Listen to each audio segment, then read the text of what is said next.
ओम सर्वे भवन्तु सुखिनः, सर्वे सन्तु निरामयाः, सर्वे भद्राणि पश्यन्तु, मा कश्चित् दुःखमाप्नुयात्। ओम शांतिः शांतिः शांतिः। હમણાં જ આપણે એક બહુ સુંદર પ્રવચન સાંભળ્યું જેમની પાસેથી એવા આદરણીય ડોક્ટર અમીબેન યાજ્ઞિક, આદરણીય શ્રી દિવટિયા સાહેબ, શ્રી મંદાબેન, કમલભાઈ, જેમની અદ્ભુત સ્ટોરી આપણે એમના જ મુખેથી સાંભળી એવા આદરણીય શ્રી મુક્તાબહેન, અહીંયા સભામાં ઉપસ્થિત રામકૃષ્ણ મઠ અમદાવાદના અધ્યક્ષ આદરણીય સ્વામી પ્રભુ સેવાનંદજી મહારાજ, અન્ય ઉપસ્થિત અતિથિગણ, મહાનુભાવો, આજે જેમને પુરસ્કૃત કરવામાં આવ્યા છે એવા બધા જ વિશિષ્ટ દિવ્યાંગ ભાઈ બહેનો, ઉપસ્થિત અન્ય ભાઈઓ અને બહેનો, સૌ પ્રથમ તો હું rural development and management institute દ્વારા જે આ બહુ સુંદર કાર્ય અનેક વર્ષોથી કરવામાં આવી રહ્યું છે, એ કાર્ય જે આટલા વર્ષોથી કરી રહ્યા છે અને આજે પણ આ ઇન્ટરનેશનલ ડિસેબિલિટી ડે ના દિવસે આટલા બધા દિવ્યાંગ ભાઈ બહેનોને પુરસ્કૃત કરવાનું જે સુંદર કાર્યક્રમ યોજ્યો છે એ બદલ રૂરલ ડેવલપમેન્ટ એન્ડ મેનેજમેન્ટ ઇન્સ્ટિટ્યૂટના આદરણીય શ્રી દિવટિયા સાહેબ, મંદાબહેન, કમલભાઈ, અન્ય ટ્રસ્ટીગણ, આ બધાને ખૂબ ખૂબ હાર્દિક અભિનંદન આપું છું અને હું આશા કરું છું કે બાકી બધી સંસ્થાઓ એમની પાસેથી પ્રેરણા મેળવી અને એ લોકો પણ આ બધા કાર્યમાં જોડાશે. ખૂબ ખૂબ અભિનંદન આપું છું સંસ્થાને. જે સૌ દાતાશ્રીઓએ આ મહાન કાર્યમાં જે સેવા યજ્ઞમાં પોતાની આહુતિ આપી છે, જેમના દાન વગર આ સંભવ નહોતું, એવી બધી સંસ્થાઓ અને એવા બધા ડોનર્સ, બધા દાનવીરો, એ બધાને પણ ખૂબ ખૂબ અભિનંદન આપું છું. જે દિવ્યાંગ ભાઈ બહેનો અહીંયા બેઠા છે, જેમણે હમણાં જ પુરસ્કૃત કરવામાં આવ્યા અને બહુ સુંદર બ્યુટીફુલ સ્માઇલ આપ્યું લેતી વખતે, એમાં it has made our day, જેમ કહ્યું અમી બેને, it has made our day. આટલું સુંદર એમણે સ્માઇલ આપ્યું. That shows the positivity within them. અને એટલા દૂર દૂરથી બધા આવ્યા છે અને આજે એમને જે એવોર્ડ મળ્યો, એમને જે સ્માઇલ આપી, એ અમારા માટે પુરસ્કાર સમાન છે. અમને પુરસ્કાર મળી ગયો, પુરસ્કાર આપવાનો. આજે ઇન્ટરનેશનલ ડિસેબિલિટી ડે છે. યુનાઇટેડ નેશન જનરલ એસેમ્બલીએ 1992 થી આ ત્યારે એક રેઝોલ્યુશન લીધું કે દર વર્ષે 3 ડિસેમ્બરે આ ડિસેબિલિટી ડે મનાવવામાં આવે, ઇન્ટરનેશનલ ડિસેબિલિટી ડે મનાવવામાં આવે અને ત્યારથી આ ડિસેબિલિટી ડે મનાવવામાં આવી રહ્યો છે. આ વર્ષનું જે વિષય રાખવામાં આવ્યો છે યુનાઇટેડ નેશન્સ દ્વારા, એ છે united in action to rescue and achieve the sustainable development goals SDGs for with and by persons with disabilities. આ વખતનો જે થીમ છે, આ થીમને અનુરૂપ જ આપણે અહીંયા આજે આ કાર્યક્રમ યોજ્યો છે અને આ કાર્યક્રમમાં મને ઉપસ્થિત રહેવા માટે નિમંત્રણ આપ્યું છે એ બદલ દિવટિયા સાહેબનો ખૂબ ખૂબ આભાર. અને મને જે તક આપી છે, આ એક વિશિષ્ટ દિવસે આપણે જ્યારે આ ઉજવી રહ્યા છીએ ત્યારે આપ સૌને ખબર હશે કે સ્વામી વિવેકાનંદે આજથી 125 વર્ષો પહેલા રામકૃષ્ણ મિશનની સ્થાપના કરી હતી. શા માટે? એમના ગુરુ કહ્યું હતું શ્રી રામકૃષ્ણ દેવે, શિવ જ્ઞાનથી જીવ સેવા. એ ને મૂર્ત સ્વરૂપ આપવા માટે આ સંસ્થાનો પ્રારંભ થયો. હેડક્વાર્ટર્સ કલકત્તામાં છે. સ્વામી વિવેકાનંદે જે 125 વર્ષો પહેલા શરૂ કરી અને 125મી જયંતિ ઉત્સવ અત્યારે સમસ્ત વિશ્વમાં ચાલી રહ્યો છે, ત્યારે લગભગ 265 શાખા કેન્દ્રો છે, 65 વિદેશમાં છે, 200 ભારતમાં છે, એમાંથી 7 ગુજરાતમાં છે. તો સૌથી પહેલા સેન્ટર પ્રારંભ થયું હતું રાજકોટમાં, જ્યાંથી હું આવી રહ્યો છું. શ્રી રામકૃષ્ણ આશ્રમ રાજકોટ 1927માં શરૂ થયું હતું અને એના પછી 1994માં લીંબડીમાં શરૂ થયું, જે જગ્યાએ સ્વામી વિવેકાનંદ પોતે રહ્યા હતા મહેલમાં. એ મહેલ એ રાજવીઓએ અમને આપી દીધો, જે રામકૃષ્ણ મિશને, ત્યાંથી એ મેમોરિયલ બનાવવામાં આવ્યું. 1997માં ગુજરાત સરકારે રામકૃષ્ણ મિશને ઐતિહાસિક ભોજેશ્વર બંગલો સોંપી દીધો, કે જ્યાં સ્વામી વિવેકાનંદ પોતે રહ્યા હતા 4 મહિના. ત્યારથી પોરબંદરમાં એ ત્રીજું સેન્ટર શરૂ થયું અને એના પછી 2005માં જે ઐતિહાસિક દિલારામ બંગલામાં સ્વામી વિવેકાનંદ પોતે રહ્યા હતા એ ગુજરાત સરકારે સોંપી દીધો રામકૃષ્ણ મિશનને સ્મૃતિ મંદિર બનાવવા.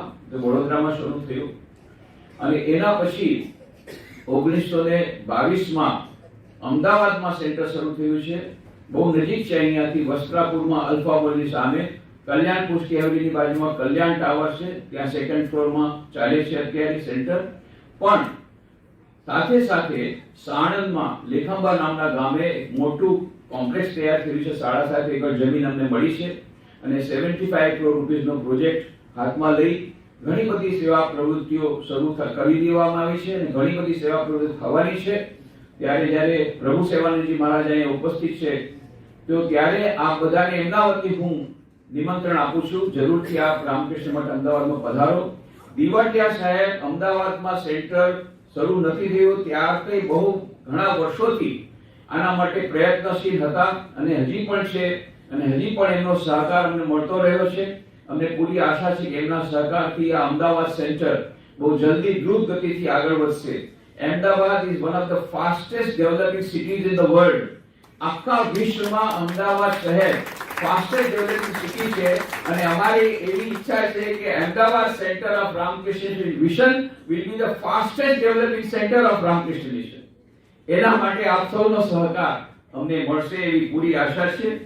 રાજકોટમાં અમે લોકોએ સેન્ટ્રલ સેરિબ્રલ પાલ્સી યુનિટનો પ્રારંભ કર્યો. તેમાં એટલો બધો સારો સહકાર મળી રહ્યો છે અમને બધાનો, દાતાઓનો મળી રહ્યો છે, લોકોનો મળી રહ્યો છે અને એટલું બધું સુંદર કાર્ય ત્યાંના બધા ડોક્ટર લોકો કરી રહ્યા છે, પ્રોફેશનલ્સ કરી રહ્યા છે. થોડા વખત પહેલા ભારત સરકારથી એક મોટા ઓફિસર આવ્યા હતા અને એ જોઈને છક થઈ ગયા કે હું આખા દેશમાં ફર્યો છું સેરિબ્રલ પાલ્સી યુનિટ જોવા માટે, ઘણી જગ્યાએ ગયો છું એના રિવ્યુ કરવા માટે, પણ ક્યાંય 3 કે 4 પ્રોફેશનલથી વધારે નથી જોયા. અહીંયા 34 professionals are working under one roof રાજકોટમાં. એ જોઈને આશ્ચર્યચકિત થઈ ગયા. ફિઝિયોથેરાપી, સાયકોથેરાપી, સ્પીચ થેરેપી બધું એક સાથે છે. તો રામકૃષ્ણ મિશન પણ સ્વામી વિવેકાનંદના આદર્શને અનુસરીને, શિવગાંધી જીવસેવાના આદર્શને અનુસરીને આજે દિવ્યાંગ લોકો માટે બનતા પ્રયત્નો અમે કરીએ છીએ. બધી જગ્યાએ ફેસિલિટી કરીએ છીએ, રેમ્પ રાખીએ છીએ મંદિરમાં, વ્હીલચેર રાખીએ છીએ. ત્યાં આજથી લગભગ 100 વર્ષો પહેલા કલકત્તામાં નરેન્દ્રપુર નામનું છે, ત્યાં અમે લોકોએ બ્લાઇન્ડ બોયઝ એકેડમી શરૂ કરી હતું. આજે આખા વિશ્વમાં એની ગણના થાય છે. આખી બ્રેલની મોટી લાઇબ્રેરી છે અને જે અંદર લોકો સરસથી રીતે બધું વાંચી શકે એના માટેનો એ મોટી લાઇબ્રેરી, બ્રેન લાઇબ્રેરી અને ઘણા બધા પુસ્તકો પ્રકાશિત ત્યાંથી તૈયાર કરવામાં આવ્યા છે. આવી રીતે બનતા પ્રયત્નો એ રામકૃષ્ણ મિશન દ્વારા થઈ રહ્યા છે. ત્યારે આ સંસ્થા દ્વારા જે દિવ્યાંગ લોકો માટે આટલું પ્રેરણા એ લોકોને પ્રોત્સાહન પૂરું પાડવા માટે આ જે કાર્યક્રમ યોજવામાં આવ્યો છે એમાં ઉપસ્થિત રહીને મને ખૂબ જ આનંદ છે. હું ફક્ત એક વાર્તા કહીને મારી વાતને પૂરી કરીશ. એ વાર્તા ખાસ આ દિવ્યાંગ ભાઈ બહેનો માટે, બધા માટે છે, પણ આજે જે લોકોને આજે એવોર્ડ મળી રહ્યો છે એના માટે ખાસ વાર્તા કહું છું. સ્વામી વિવેકાનંદે શિકાગો વિશ્વ ધર્મ સભામાં પોતાનું ઐતિહાસિક ભાષણ આપ્યું હતું 11 સપ્ટેમ્બર 1893 તો બધાને ખબર છે. હમણાં તાજેતરમાં હું અમેરિકા ગયો હતો અને એવું થયું કે 13મી ઓક્ટોબરના રોજ ફરી પાછું જ્યારે અમેરિકા જાઉં છું ત્યારે એ આર્ટ ઇન્સ્ટિટ્યૂટ શિકાગોમાં અવશ્ય જાઉં છું, જે જગ્યાએ ઐતિહાસિક જગ્યાએ સ્વામી વિવેકાનંદ ઉભા રહીને sisters and brothers of America કહ્યું હતું અને 7,000 લોકો ઉભા થઈને 2 મિનિટ સુધી તાળી વગાડતા હતા. એ ઐતિહાસિક પ્રસંગને માણવા માટે, મનથી માણવા માટે હું જરૂરથી ત્યાં જાઉં છું. આ વખતે પણ ગયો, ઘણી વખત સુધી ત્યાં રહ્યો. એ જગ્યાની જ વાત કરું છું. આર્ટ ઇન્સ્ટિટ્યૂટ શિકાગો, એની બિલ્ડિંગ અત્યારે ઓરિજિનલ જે બિલ્ડિંગ હતી એ જ છે. અંદરથી બધું બદલાઈ ગયું છે. હવે નાવ એ જે કોલંબસ હોલમાં સ્વામી વિવેકાનંદ પ્રવચન આપ્યું હતું એને બદલે ફુલરટન હોલ છે. પણ હોલ ત્યાં છે ને ત્યાં એ લોકો તકતી પણ લગાડી છે કે આ જ જગ્યાએ સ્વામી વિવેકાનંદ ભારતના એક સંન્યાસી આવીને પોતાનું ઐતિહાસિક ભાષણ આપ્યું હતું. એ જે શિકાગો વિશ્વવિદ્યાલય સભામાં એમણે જે ભાષણ આપ્યું હતું એમાં એમણે આ વાર્તા જે કહી હતી, વાર્તાનો મર્મ કયો હતો, વાર્તા તો પછી કરી હતી. અને એ શું હતું? એમણે ત્યારે શ્વેતાશ્વેતર ઉપનિષદ ની વાત કરી હતી ત્યાં બધા અમેરિકન ભાઈ બહેનોને. શું કઈ વાત હતી? શ્વેતાશ્વેતર ઉપનિષદમાં કહેવામાં આવ્યું છે, શૃણવન્તુ વિશ્વે અમૃતસ્ય પુત્રાઃ આયે ધામાનિ દિવ્યાનિ તસ્તુ વેદાહમેતં પુરુષં મહાંતં આદિત્યવર્ણં તમસઃ પરસ્તાत् તમેવ વિદિત્વા ત્રિમૃતિમેતિ નાન્ય પંથા વિદિતયનાય. મેં પરમ પુરુષને જાણી લીધા છે, જેને જાણ્યા બાદ બધા દુઃખોમાંથી નિવૃત્તિ થઈ જાય છે. અને આ શ્લોક સંભળાવીને પછી સ્વામી વિવેકાનંદ કહ્યું, હે અમેરિકાવાસી બહેનો અને ભાઈઓ, હું પણ તમને આ જ નામથી સંબોધન કરવા માંગુ છું. શું નામ છે? અમૃતસ્ય પુત્રા. તમે એનિમલ નથી, સોશિયલ એનિમલ નથી, પોલિટિકલ એનિમલ નથી, ઇકોનોમિક એનિમલ નથી, તમે પ્રાણી નથી, તમે દુર્બળ નથી, તમે નિર્બળ નથી, તમે મનુષ્ય નથી. તમે કોણ છો? અમૃતની સંતાનો છો. બધા જ અમૃતની સંતાનો છો. You are the children of immortal bliss, holy and perfect beings. તમે બધા તો અમૃતના સંતાનો છો, શાશ્વત સુખના ભાગીદારો છો. તમે ભલા પાપી મનુષ્યને પાપી કહેવું સૌથી મોટી ભૂલ છે. વેદાંત ક્યારેય પાપની વાતનો સ્વીકાર કરતો નથી. વેદાંત ભૂલની વાત સ્વીકાર કરે છે. અને સૌથી મોટી ભૂલ તમે ક્યારે કહો છો? જ્યારે તમે કહો છો હું પાપી છું, હું દુર્બળ છું, હું નિર્બળ છું, અક્ષમ છું. નહીં. તો તમે કોણ છો? તમારી અંદર આત્મા છે. એ આત્મામાં અનંત શક્તિ રહેલી છે, અનંત શક્યતાઓ રહેલી છે, અનંત સંભાવના રહેલી છે. અને કોનામાં છે? દરેકે દરેક વ્યક્તિમાં છે. પુરુષ હોય કે સ્ત્રી હોય, બાળક હોય કે વૃદ્ધ હોય, ગરીબ હોય કે તવંગર હોય, સક્ષમ હોય કે અક્ષમ હોય, જેને અમે કહીએ છીએ દિવ્યાંગ એ હોય કે જે દિવ્યાંગ ન હોય, એ દરેકે દરેક વ્યક્તિમાં આ આત્મા છે. કઠોપનિષદમાં પણ કહ્યું છે, એષ સર્વેષુ ભૂતેષુ ગુણો આત્માના પ્રકાશતે દૃશ્યતે ત્વગ્રયા બુદ્ધ્યા સૂક્ષ્મયા સૂક્ષ્મદર્શિવી. એ અજર અમર આત્મા દરેક મનુષ્ય અંદર રહેલો છે. બહારમાં ભલે કોઈ અંગ ન હોય કે ન હોય, કોઈ એનાથી લાગતું વળગતું નથી. મન કેવું છે? એનાથી લાગતું વળગતું નથી. બુદ્ધિ કેવી છે? લાગતું વળગતું નથી. અંદરમાં જે આત્મા છે એ દરેકમાં દિવ્ય આત્મા છે. Irrespective of caste, creed, colour, religion, nationality. ગમે તે નાતનો હોય, ગમે તે જાતનો હોય, ગમે તે હોય, દરેક વ્યક્તિની અંદર એ આત્માની અનંત શક્તિ રહેલી છે. અને સ્વામી વિવેકાનંદ એટલા માટે કહ્યું, ઓ સિંહો, આ મિથ્યા બ્રહ્મને ખંખેરીને ફેંકી દો કે તમે ઘેટા છો. તમે ઘેટા નથી, તમે સિંહ છો, અજર અમર આત્મા છો. તમારામાં દરેકમાં આત્માની અનંત શક્તિ રહેલી છે, અનંત અસીમ શક્તિ રહેલી છે. અને પાછળથી પછી એમણે એ વાર્તા કહીને સંભળાવ્યું હતું. એક સિંહણ જંગલમાંથી જતી હતી અને ત્યારે ઘેટાના દળને પાર કરવા માટે સિંહણે કૂદકો માર્યો. સિંહણે જ્યારે છલાંગ મારી ત્યારે ગર્ભવતી હતી, એના પેટમાં એક નાનકડું બચ્ચું હતું, એ ઘેટાના દળમાં પડી ગયું. અને સિંહણ તો પેલી પાર જઈ અને તરફડિયા મારવા લાગી અને થોડી વારમાં મળી ગઈ. હવે આ સિંહણનું બચ્ચું એ રડવા માંડી ગયું. કેમ? કારણ કે એની માં મરી ગઈ.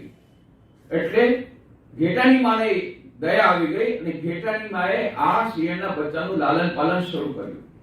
હવે આ સિંહણનું બચ્ચું ઘેટા સાથે જાય છે, ઘેટા સાથે રમે છે, ઘેટાની જેમ ઘાસ ખાય છે અને ઘેટાની જેમ બે બે કરવા માંડી ગયો.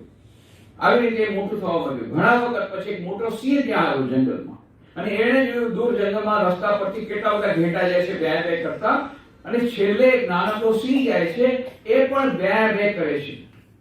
કોઈ દિવસ એ સિંહે કોઈ બીજા સિંહને બે બે કરતા સાંભળ્યો નહોતો. એટલે એને નવાઈ લાગી, આ સિંહ છે ને બે બે કરે છે, વાત શું છે? એટલે નજીક આવ્યો અને નજીક આવ્યો તો બધા ઘેટા એટલા બધા ગભરાઈ ગયા, બે બે કરીને બધા ભાગવા માંડી ગયા. પેલો નાનકડો સિંહ એ પણ ભાગવા માંડી ગયો. મોટા સિંહ પકડી ગયો, તું ક્યાં જાય છે? અરે આ બધા તો ડરે છે મારાથી, કારણ કે ઘેટા છે, હું સિંહ છું, પણ તું તો મારી જેમ સિંહ છે, તું મારાથી કેમ ડરે છે? નાનકડા સિંહ કોઈ શું કહ્યું? બે બે બે, હું તો ઘેટું છું, ઘેટું. મોટા સિંહ કહે, રે મૂર્ખ, તું સિંહ થઈને પોતાનું ઘેટું કે છે? તું સિંહ છો, સિંહ ઘેટું નથી. પેલો નાનકડો સિંહ એટલો ડરી ગયો, રડવા માંડી ગયો, બે બે, હું તો ઘેટું છું. કેટલી વાર મોટા સિંહ સમજાય, અરે તું સિંહ છો, ઘેટું નથી. અને નાનકડો સિંહ શું કે, બે બે, હું તો ઘેટું છું. હવે મોટા સિંહને બહુ ગુસ્સો આવે, પકડી લીધો એને, પકડીને ઘસીને લાવ્યો એક તળાવને કાઢ. જો આ તળાવના પાણીમાં જો તારો પડછાય જો, મારો પડછાય જો, તારો ચહેરો મારા જેવો છે, સિંહ જેવો કે ઘેટા જેવો? સિંહ જોયું, હા. નાનકડા સિંહ જોયું, હા મારો ચહેરો તો સિંહ જેવો છે. હવે તમે સમજી ગયો, તું ઘેટું નથી, તું સિંહ છો. હવે બે બે કરવાનું બંધ કર, મારી જેમ ગઢ ના કર, ગઢ ના કરી. ચાલ, હવે તું જંગલનો રાજા થઈ ગયા. જંગલનો રાજા થઈ ગયા. આ વાર્તા સંભળાવીને સ્વામી વિવેકાનંદે, જો આ નાનકડો સિંહ એ તો પહેલેથી સિંહ હતો ને કે નવો બન્યો? પહેલેથી હતો. તો કેમ બે બે કરતો હતો? ભૂલી ગયો હતો કે હું સિંહ છું. સ્વામી વિવેકાનંદ કહે છે, એવી જ રીતે આપણા બધાની અંદર આત્મા છે, દિવ્ય આત્મા છે, જેમાં અનંત શક્તિ છે, પણ આપણે ભૂલી ગયા છીએ. એટલે આપણે શું કહે છે? હું તો દુર્બળ છું, હું તો નિર્બળ છું, હું આમ નહીં કરી શકું, હું તેમ નહીં કરી શકું, મારી તો આંખ ખરાબ છે, મારો તો હાથ ખરાબ છે, મારો તો પગ ખરાબ છે. બે બે કરીએ છીએ ઘેટાની જેમ. હે, બે બે કરવાનું બંધ કર. તું ઘેટું નથી, તું સિંહ છો. તારી અંદર આત્માની અનંત શક્તિ રહેલી છે, અસીમ શક્તિ રહેલી છે. આ એક જ વાત તમે યાદ રાખજો. ઓ સિંહો, આ ભ્રમને ખંખેને ફેંકી દો કે તમે ઘેટા છો. તમે ઘેટા નથી, તમે અક્ષર નથી. તમે શું છો? અનંત શક્તિવાન. આત્માની અનંત શક્તિ તમારી અંદર છે. એ આત્મવિશ્વાસ રાખો, અંદરની શક્તિને પ્રગટ કરો. જેવી રીતે મુક્તાબેને પ્રગટ કરી, ક્યાંથી ક્યાં પહોંચી ગયા. તમારે જેમ હતા, આજે પહોંચી ગયા, આજે સ્ટેજ ઉપર પહોંચી ગયા. તમે નીચે બેઠા છો, સ્ટેજ ઉપર પહોંચી. કાલે તમારે પણ સ્ટેજ ઉપર આવવાનું છે. એવી જાતનો આત્મવિશ્વાસ રાખો કે ના, અમે પણ સિંહ છીએ અને અમે પણ આગળ વધશું. કેટલા બધા સિંહ અને કેટલા બધા સિંહાણ બની બેઠેલી છે. જો આટલી સિંહ અને આટલા બધા સિંહ. મનમાં યાદ રાખો છે, હું સિંહ છું, હું સિંહ છું, ઘેટું નથી, ઘેટું નથી, ઘેટું નથી. મારી અંદર આત્માની અમર શક્તિ રહેલી છે. આ એક સંદેશો દેવાનો. અને હવે એક સાચી સિંહણની વાર્તા કહીને હું પૂરું કરું છું. સાચી સિંહણ. આ તો વાર્તા સ્વામીજી કરી હતી શિકાગો ધર્મસભામાં. હવે હું બીજી વાત, શિકાગો ધર્મસભામાં તો નહોતી કરી, પણ પછી અમેરિકામાં કીધી હતી. શિકાગોમાં એના વિશે વાત કરી હતી. હવે હું બીજી વાત કરું છું, સાચી સિંહણ. એક યુવતી હતી, એ 23 વર્ષની ઉંમર, 11મી એપ્રિલ 2011 ના રોજ લખનૌ સ્ટેશનથી ટ્રેનમાં રવાના થઈ. એને એક ઇન્ટરવ્યુ હતો, એના માટે જવાનું હતું દિલ્હી. ટ્રેન દિલ્હી જતી હતી. અડધી રાતે 4 ડાકુ આવ્યા, બદમાશો આવ્યા, અને એના હાથમાં વેપન હતા. એ લોકો આવીને ડબ્બામાં આવીને બધાનું લૂંટવાનું શરૂ કર્યું. અને આ બધા એટલા ખૂંખાર હતા, બધાએ ડરીને બધું આપી દીધું. આ યુવતી હતી, બહુ બહાદુર હતી. એણે કીધું, મારી સોનાની ચેન હું નહીં આપું, મારી મમ્મીએ મને આપી છે, મારી યાદગીરી છે.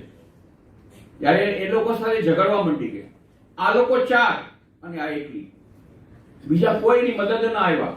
અને છેવટે એની સાથે ઝઘડો કરવા માંડી ગઈ. છેવટે આ લોકોને એટલો ગુસ્સો આવ્યો કે આની હિંમત જોઈને બાકી બધાને હિંમત આવશે તો બાકી બધો સામાન મારે દેવો પડશે. એટલે એ લોકોને ચાલતી ટ્રેનમાંથી ફેંકી દીધી.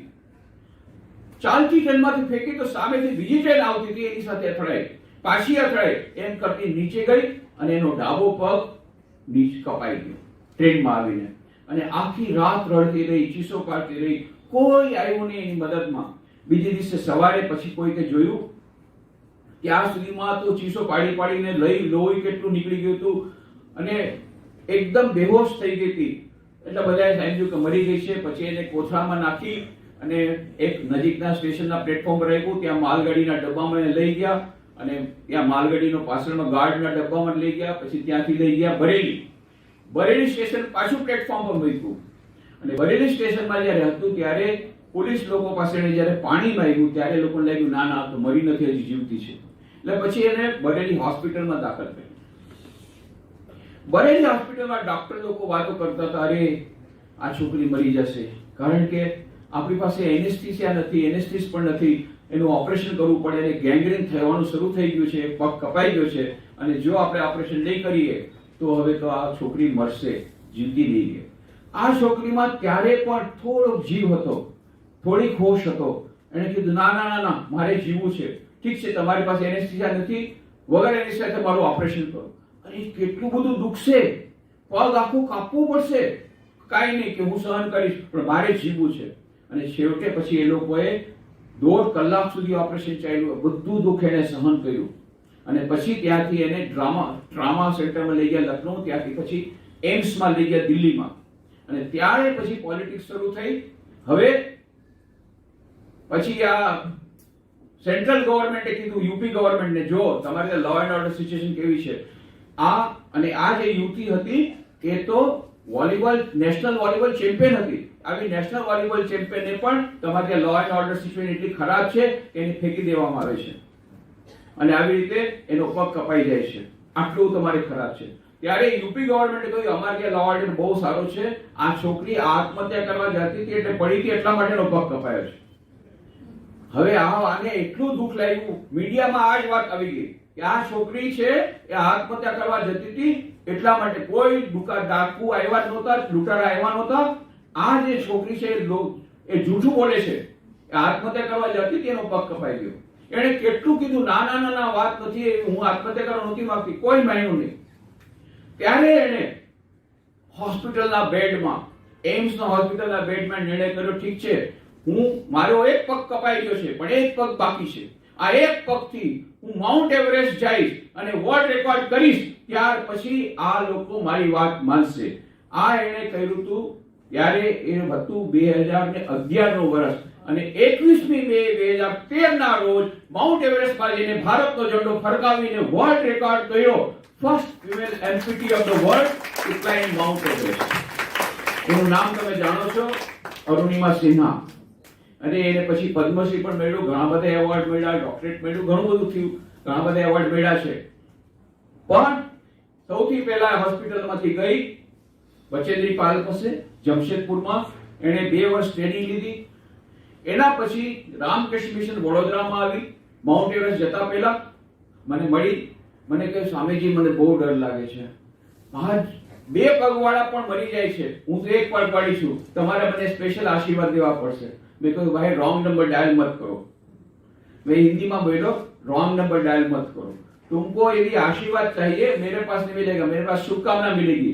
आशीर्वाद चाहिए तो जाओ, ऊपर मेडिटेशन हॉल है, वहां स्वामी विवेकानंद गए थे, स्वामी विवेकानंद का आशीर्वाद ले लो. અને ખરેખર ગઈ, ત્યાં ધ્યાન કર્યું, સ્વામી વિવેકાનંદ આશીર્વાદ મળ્યા.